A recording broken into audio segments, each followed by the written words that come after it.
intelligence officials. Who are these people? They're the very same people who missed 9/11, who endorsed the Iraq War and the weapons of mass destruction. They're the same people who illegally spied on American citizens for years.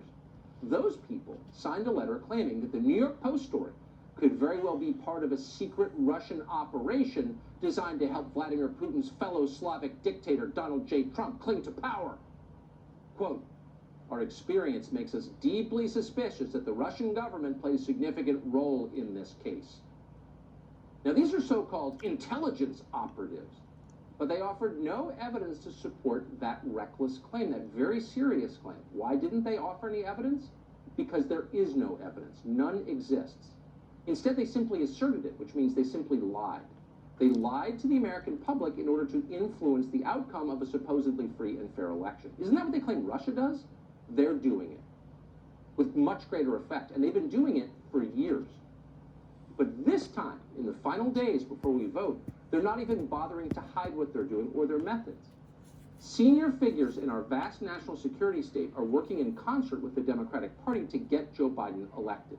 That sounds nutty even to say out loud, but it's not nutty. It's happening. They're showing us what they're doing. Watch Senator Chris Murphy of Connecticut, a thuggish party hack, a man who's been in politics since he was 25 years old.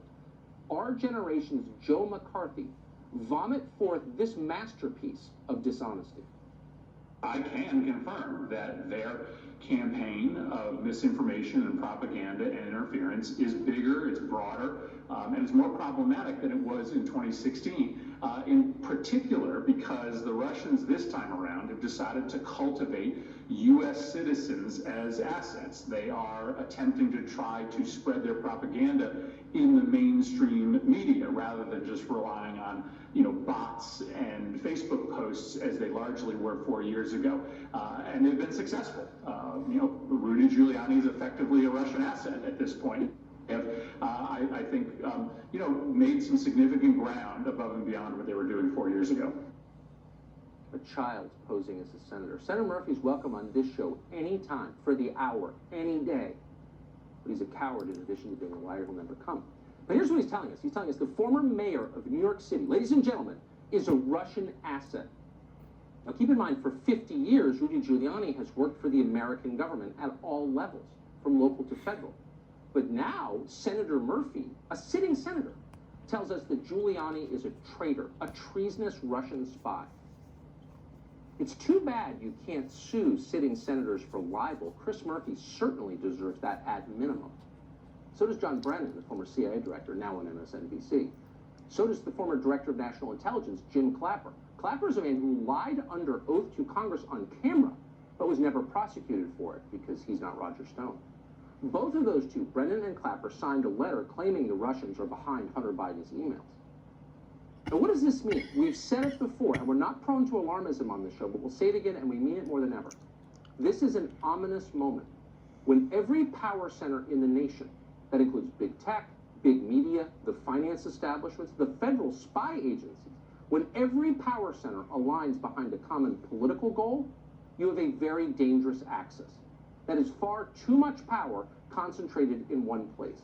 Normal people will inevitably be crushed, and they are being crushed. But that's okay, the media tell us. They deserve to be crushed, because anyone interested in learning more about the emails on Hunter Biden's laptop is effectively colluding with the Russians. It just lacks credibility, and the fact that it appeared in the New York Post and that they chose to report on it extensively sort of says a lot about where we are in 2020 as opposed to 2016, when a lot of news organizations reported on emails that had been hacked by the Russians, Democratic emails, and then leaked, and they were newsworthy and people reported on them. We're in a much different situation now because we now know that Russian disinformation or foreign disinformation or even campaign disinformation period is as dangerous to our democracy as anything exposed in these emails. That's almost unbelievable. That guy you just saw, who's the NBC News intelligence analyst or reporter or whatever, some name, he was caught. And you can look it up, and you should look it up. He was caught sending his stories to the CIA for approval before running them. He was working for the CIA and posing as a journalist. That's true. But notice what he's not saying in that clip.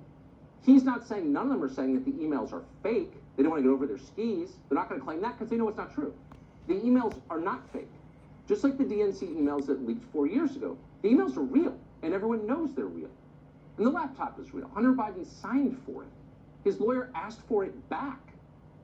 And to this day, no one has shown or even claimed that a single photograph or video or document, email, text on that laptop, tens of thousands of them, is fraudulent. Not one.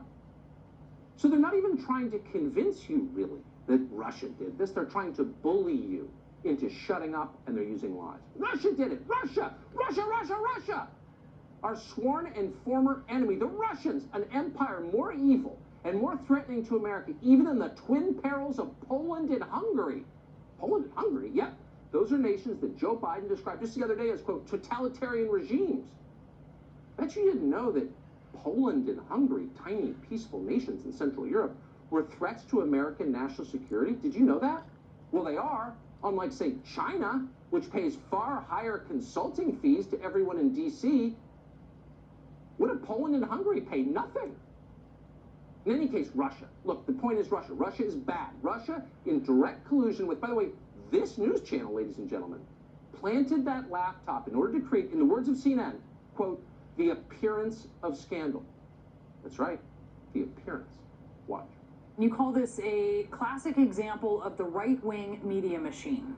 That's right. This is an example of Steve Bannon giving a tip to a New York Post reporter, Rudy Giuliani, handing over a bunch of documents, the New York Post putting it on the front page, and then Fox running with it for days on end, creating this appearance of a scandal involving Hunter Biden.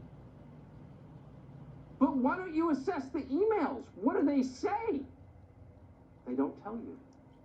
It's the right-wing media machine working with the Russians. That's not even journalism. That's really irresponsible. Yesterday, the director of national intelligence tried to put an end to this. There is, as we've said, and he confirmed yesterday, precisely zero evidence showing the Russians planted that laptop or invented any of the documents on it or conspired to leak it or had any role at all. Today, a senior federal law enforcement official told Fox News that the FBI and DOJ concur with that assessment, Ratcliffe's assessment. Another law enforcement source has confirmed that the emails are authentic, what we've told you from day one. We've seen a lot of them. They're real. Now, you may not think they're a big deal. You could make that argument, but they're real. The Russians didn't do this. But to our media and sitting members of Congress, all those denials just prove their point. It turns out the director of national intelligence is in on it too. He's part of the conspiracy. He's a Putin agent. Watch. Director Ratcliffe said there's no intelligence, his words, no intelligence that would indicate that the smear against Hunter Biden is part of a Russian disinformation campaign. Last week, the House Intelligence Committee Chairman Adam Schiff told me exactly the opposites. So how much stock do you put in to what the Director of National Intelligence is now saying? Well, not a lot, Wolf, because, sadly, Mr. Ratcliffe, who used to be one of my colleagues, has demonstrated that his interest is largely in supporting the president and the president's political fortunes. So we could parse the clip we just played, but honestly, why bother? It's too stupid to analyze. There's nothing sophisticated or interesting about this. It's store brand propaganda, the generic variety. They're not even trying to convince you the Russians did it. They don't believe it themselves, obviously, and they don't really care if you believe it either. They just want you to stop talking about the New York Post story for the next 2 weeks while it still matters. So Trump can lose. And maybe that will work. We don't know. But we're all still going to live here when the smoke clears. And what then? In the mad scramble to unseat the president, our core institutions are being destroyed. A free press, fair elections, spy agencies that won't turn their dark arts on the public. All of that is disappearing. We should be very concerned about that, and we should fight to get those institutions back no matter what you think of Trump. Piers Morgan is a longtime British journalist who is deeply familiar